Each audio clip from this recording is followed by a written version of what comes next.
Hello everyone, this is my channel, that is Deepika's Commerce Classes.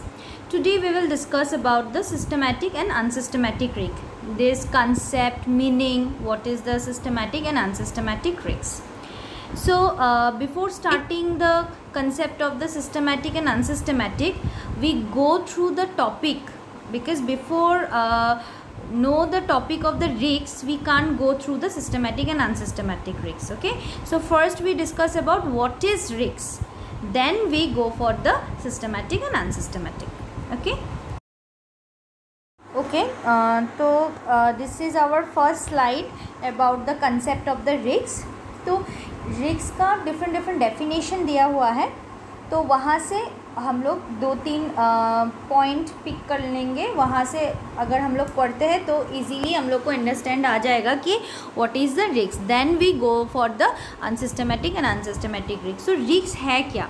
ये क्या है? Future uncertainty है about the deviations from the expected earnings और expected outcome. जो हम लोगों ने एक्सपेक्ट किया है कि ये होगा, what is the outcome. Suppose हमने कहीं पर इन्वेस्ट किया है, उसका आउटकम क्या होगा, कितना हम लोग को, सपोज़ हम लोगों ने कहीं पर इन्वेस्ट किया है कि उससे हम लोग को 10,000 रुपये मंथली मिलेगा, तो ये हम लोग का अर्निंग का एक्सपेक्टेशन है.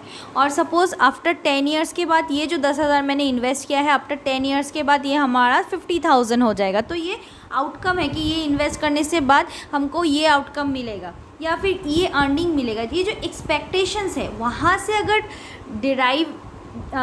डेविएशन होता है, डेविएशन मतलब जो सोच के रखा है उसका थोड़ा अलग होता है, तो वही आ जाता है क्या?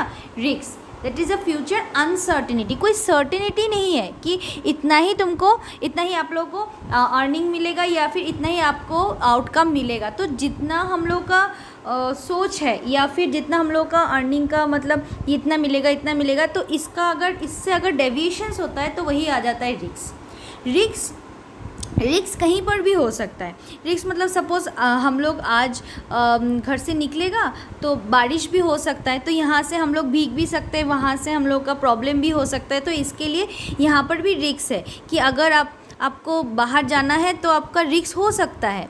एक्सीडेंट भी हम लोगों का कभी क्या हो जाता है, हम घर से निकलने के बाद एक्सीडेंट भी ऑकर हो सकता है. तो ये सब अनसर्टिनिटी है. Future is very uncertain. Yes, so uncertain होने से हम लोग को क्या होता है, वहीं पर रिस्क होता है. तो यहाँ पर इन्वेस्टमेंट सेक्टर में हम लोग को अगर रिस्क समझना है तो वहाँ पर क्या होगा, जो भी हम लोग ने इन्वेस्ट किया है, पैसा इन्वेस्ट किया है, वहाँ से जो आउटकम मिलना चाहिए अगर वो नहीं मिलता है, वही हम लोग का रिस्क है.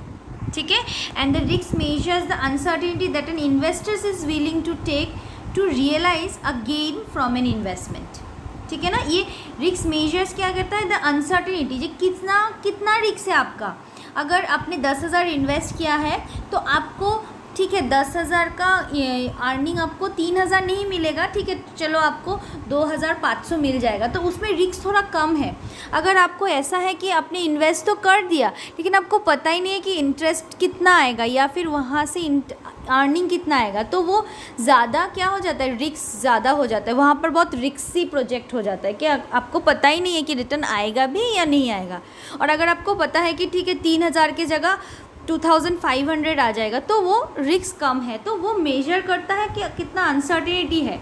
तो that the investor is willing to take to realise a gain from an investment. कितना आपने मतलब आपका विलिंगनेस क्या है, कितना आपको रियलाइज़ करना है गेन फ्रॉम एन इन्वेस्टमेंट. वही बताया है बार बार करके कि आपने कितना इन्वेस्ट किया है, उससे आपको कितना रिटर्न मिलेगा या फिर नहीं मिलेगा, कितना डेविएशंस होगा. तो वही सब क्या है, हम लोग का फ्यूचर अनसर्टेनिटी है. तो वही हम लोग का क्या हो जाता है, रिस्क हो जाता है. ठीक है. और एक डेफिनेशन में ये लिखा है कि इट इज़ द चांस और the probability that a person will be harmed or experience an adverse health effect if exposed to a hazard. It may also apply to situation which with the property equipment loss or the harmful effect on the environment. मतलब कुछ भी, अगर आपको कुछ भी loss होता है, ठीक है, कुछ भी आपका कुछ प्रॉब्लम होता है, तो वही प्रॉब्लम, वही चांस जो प्रॉब्लम हो सकता है, तो वही हो जाता है हम लोगों की चांस. यहाँ पर रिस्क को क्या बोला है, चांस और the probability that a person will be harm. Person को कुछ प्रॉब्लम हो सकता है, तो दैट इज़ द रिस्क। यहाँ पर इसने जनरल टर्म में कहा है। पहला जो डेफिनेशन था उसमें क्या था कि जो पहला ऊपर का जो डेफिनेशन है उसमें क्या लिखा था कि आपने अगर कुछ इन्वेस्ट किया है उसका अगर रिटर्न नहीं आएगा, कितना आएगा, अगर आ भी सकता है नहीं भी आ सकता है, वहाँ पर एक अनसर्टेनिटी है, फ्यूचर अनसर्टेन बोल के लिखा है, वहाँ पर एक रिस्क है। और इधर पे एज ए होल बोला है, जैसे मैंने अभी बोला कि आपको, आप अगर बाहर जा रहे हैं तो अगर रेन हुआ तो रेन से आप अगर भीग गए तो वहाँ से आपको प्रॉब्लम हो सकता है, तो वहाँ पर भी एक रिस्क है। तो रिस्क ओवरऑल यही है, ठीक है। तो हम लोग को नॉर्मली रिस्क समझ में आ गया। तो अभी हम लोग नेक्स्ट स्लाइड में जाएगा। Okay, the next slide is the types of risk. यहीं पर हम लोग का मेन टॉपिक आ जाता है, that is systematic and unsystematic risk. तो रिस्क हम लोग को समझ में आ गया। इट इज़ इन दो डेफिनेशन में दो बोला है कि it is in what, probability, chance, और एक में बताया गया है कि इट इज़ एन अनसर्टिनिटी, मतलब फ्यूचर इज़ टोटली अनसर्टेन। तो अनसर्टिनिटी में उसको ही क्या बोला है, इन लोगों ने डिफाइन किया है कि इट इज़ अ रिस्क, जो हम लोग एक्सपेक्ट करता है, हम लोग को जो एक्सपेक्टेशन है वहाँ से अगर कुछ भी डेविएशंस होता है तो उसी को हम लोग क्या बोलते हैं, रिस्क बोलते हैं। ओके, सो यहाँ पर टाइप्स ऑफ रिस्क में बताया गया है कि जो मेनली जो रिस्क है वो दो टाइप के होते हैं, एक होता है सिस्टमैटिक एंड अनसिस्टमैटिक, ठीक है। तो वहाँ से हम लोग पढ़ लेते हैं कि व्हाट इज़ द सिस्टमैटिक और अनसिस्टमैटिक रिस्क, ठीक है। तो नेक्स्ट स्लाइड में जाते हैं। तो इस स्लाइड में आप लोग देख सकते हैं कि यहाँ पर लिखा है what is a systematic risk, ठीक है। तो सिस्टमैटिक रिस्क यहाँ पर लिखा है कि it is a refers to the risk inherent to the entire market और मार्केट सेगमेंट। तो रिस्क जो है वो क्या होता है, एंटायर मार्केट जैसा सपोज आपका एक बिज़नेस है, तो वो बिज़नेस जो इंडस्ट्री में है वो एज ए होल पूरा इंडस्ट्री में रिस्क आ गया, तो उसको क्या बोलते हैं, सिस्टमैटिक रिस्क। एंटायर मार्केट में आपका रिस्क ऑकर हो गया तो उसको बोलते हैं इनहेरेंट रिस्क। तो systematic risk is also undiversifiable risk, volatility risk and the market risk. इसका और भी नाम है अनडाइवर्सिफिएबल, मतलब आप डाइवर्सिफाइड नहीं कर सकते हैं, ठीक है। और volatility and the market risk, इसको as a whole market risk भी बोलते हैं, because it's affect the overall market. यहाँ पर कोई पर्टिकुलर इंडिविजुअल किसी एक इन्वेस्टमेंट या पर्टिकुलरली एक कंपनी, पर्टिकुलरली एक बिजनेस को इफेक्ट नहीं कर रहा है, एज ए होल मार्केट को वो कभी कभी वो रिस्क इफेक्ट कर रहा है, not just a particular stock and industry. एक इंडस्ट्री, एक फर्म, एक बिजनेस उसको इफेक्ट नहीं कर रहा है, वहाँ वो एज ए होल पूरा मार्केट को, जहाँ इंडस्ट्री वर्क करता है, जहाँ बिजनेस वर्क करता है, वहाँ एज ए होल उसको क्या कर रहा है, इफेक्ट कर रहा है। That is called a systematic risk, ठीक है। फिर नेक्स्ट स्लाइड में आप लोग देख सकते हैं कि नेक्स्ट स्लाइड में देख सकते हैं कि यहाँ पर सिस्टमैटिक रिस्क का और एक यहाँ पर और एक बात बताया है कि देखिए इस स्लाइड में लिखा है कि systematic risk is both unpredictable and impossible to completely avoid. यहाँ पर क्या होता है, मार्केट में आ जाता है रिस्क, तो एज ए होल आने से वो क्या हो जाता है, अनप्रेडिक्टेबल हो जाता है। मैं आप लोग को एक समझा देती हूँ, यहाँ से एक नॉर्मल एग्जांपल ले लेता है कि सिस्टमैटिक रिस्क है क्या। तो देखिए यहाँ पर लिखा हुआ है कि सिस्टमैटिक रिस्क क्या है, that is the interest rate changes, inflation, recession, war among the other major changes. मतलब as a whole suppose war आ गया, अभी जैसे कोविड सिचुएशन हो रहा है, तो कोविड के वजह से एज ए पूरा दुनिया इफेक्ट हो रहा है, तो पूरा दुनिया इफेक्ट मतलब सब बिजनेस को ही इफेक्ट हो रहा है। तो पर्टिकुलर बिजनेस ऐसा नहीं है कि सिर्फ यही बिज़नेस को इफेक्ट हो रहा है, तो ये कोविड सिचुएशन में हर जगह पे हर बिज़नेस को इफेक्ट कर रही है। एज ए होल एक रिसेशन आ गया, एज ए होल एक पैंडमिक सिचुएशन आ गया। हाँ, नेक्स्ट में देखिए क्या है, इसमें इन्फ्लेशन है और एक सिचुएशन और एक एग्जाम्पल है इज ए इन्फ्लेशन। इन्फ्लेशन होने से क्या होता है, value of the money is decreasing, yes. So जब ऐसा सिचुएशन इन्फ्लेशन आ जाएगा तो एज ए होल कंट्री को इफेक्ट करेगा। ऐसा नहीं है कि इन्फ्लेशन आने से पर्टिकुलरली एक बिजनेस को प्रॉब्लम करेगा, एक बिजनेस को। Interest rate changes, interest rate government जो बजट ठीक करके देगा कि इसमें अभी आपका इंटरेस्ट रेट हो गया 6.7% या फिर 7%।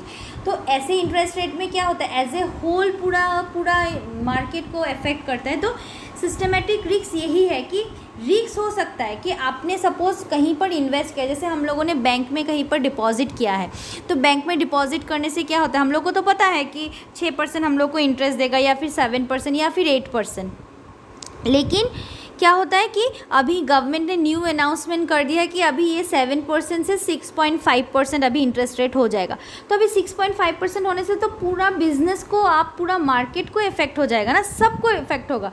आपने जो छोटा इन्वेस्टमेंट किया वहाँ पर भी इफेक्ट होगा, जो जिसने बड़ा इन्वेस्टमेंट किया है, जिसने कंपनी खोला है, सबको इफेक्ट होगा। तो वो हो जाता है, रिस्क हो जाता है कि मैंने तो इन्वेस्ट कर दिया तो हमको तो इतना रिटर्न आना चाहिए था, लेकिन क्या हो गया, इंटरेस्ट रेट कम की वजह से मेरा जो इंटरेस्ट का इनकम है वो कम आ रहा है। तो एज ए होल सबको इफ़ेक्ट करेगा। तो इसीलिए उसको क्या बोलता है कि पहले साइड में आप लोगों ने देखा है ना कि उसको क्या बोलते हैं, डाइवर्सिफिएबल। हाँ, जो अनकंट्रोलेबल भी है वो कंट्रोल नहीं कर सकते हम लोग, तो उसी को क्या बोलते हैं, सिस्टमैटिक रिस्क। जो सिस्टमैटिकली होगा उसको हम लोग ना कंट्रोल कर सकते हैं ना डाइवर्सिफाइड कर सकते हैं, वो हम लोग को फेस करना ही पड़ेगा।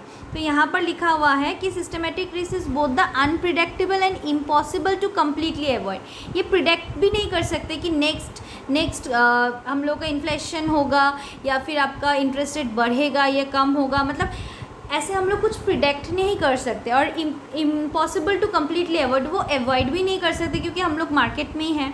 And it can not be mitigated through the diversification, इसको कम भी नहीं कर सकते थ्रू द डाइवर्सिफाई करके कि यहाँ पर कुछ रख दें, यहाँ पर आपको इन्वेस्टमेंट अगर एक बैंक में किया है, दूसरी जगह पे भी किया है, तो बात तो एक ही है ना, ओवरऑल तो आपका इंटरेस्ट रेट ही कम हो रहा है।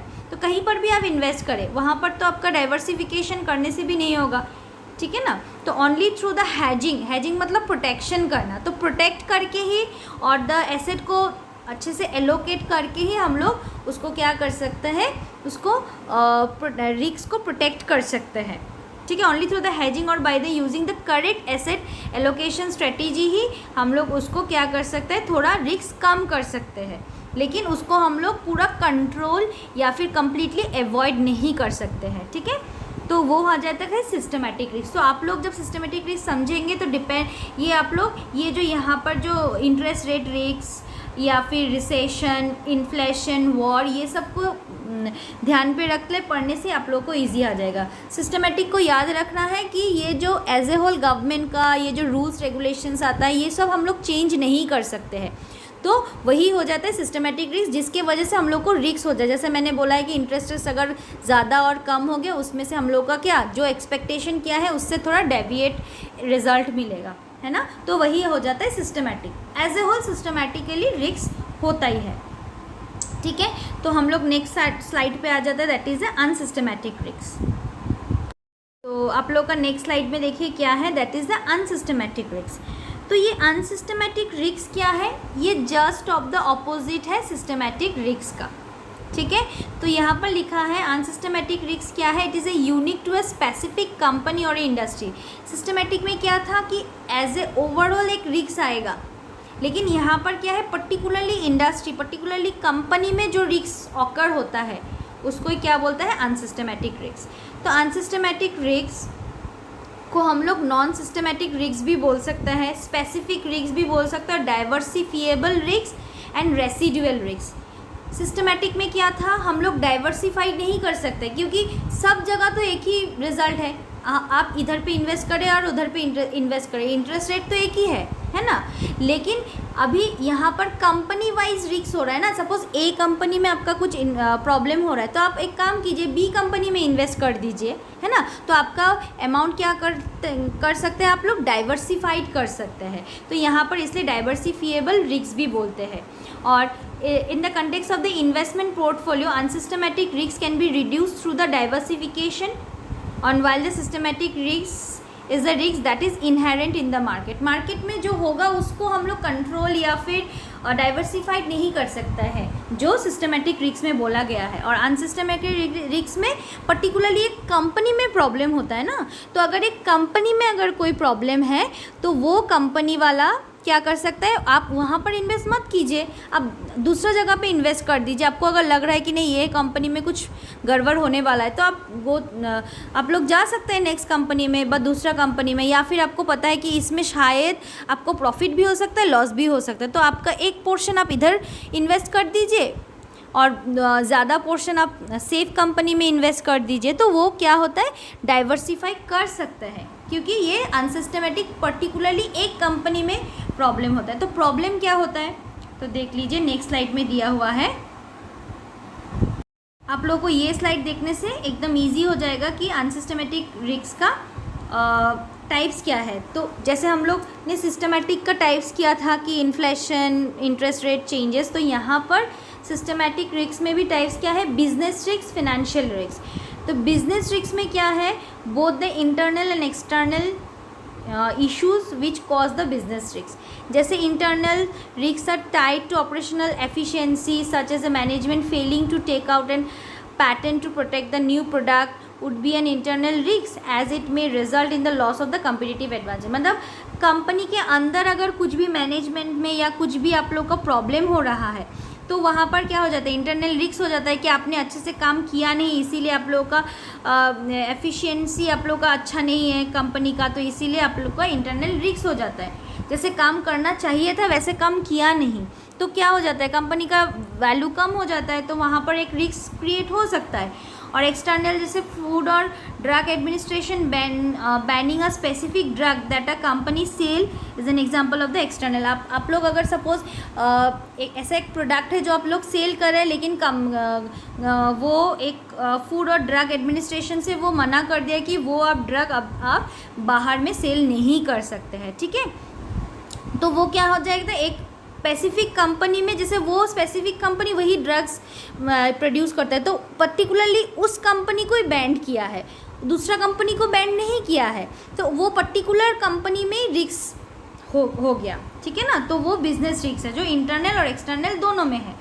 फिनेंशियल रिस्क क्या हो सकता है कि financial risk related to the capital structure of that company. वो कैपिटल कंपनी में अगर कैपिटल स्ट्रक्चर में अगर कुछ प्रॉब्लम हो गया, the company needs to have a optimal level of the डेप्थ and the equity to continue to grow and meets its financial obligation. हम लोग को क्या ऑप्टिमल लेवल ऑफ द डेप्थ चाहिए, जितना हम लोग का लाइबिलिटी होना चाहिए और कितना हम लोग का इक्विटी होना चाहिए, वो एक लेवल सेट किया हुआ है, क्योंकि हम लोग का फाइनेंशियल ऑब्लिगेशन मीट करना है। अब वीक कैपिटल स्ट्रक्चर, अगर कोई भी कैपिटल स्ट्रक्चर वीक है, मतलब ज़्यादा इक्विटी हो गया या फिर ज़्यादा डेप्थ हो गया, तो क्या हो जाएगा, आप लोगों को अर्निंग को प्रॉब्लम हो जाए, inconsistent earning and the cash flow that could prevent a company from the trading.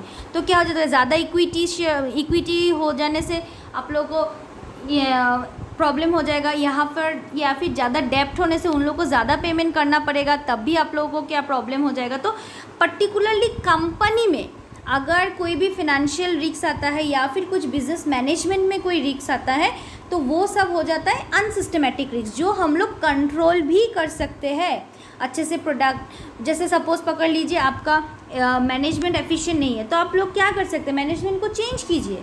Change करने के बाद थोड़ा 1 साल लगेगा या फिर 6 मंथ लगेगा, उसके बाद आपका कंपनी फिर से स्टैंड अप हो सकता है ना।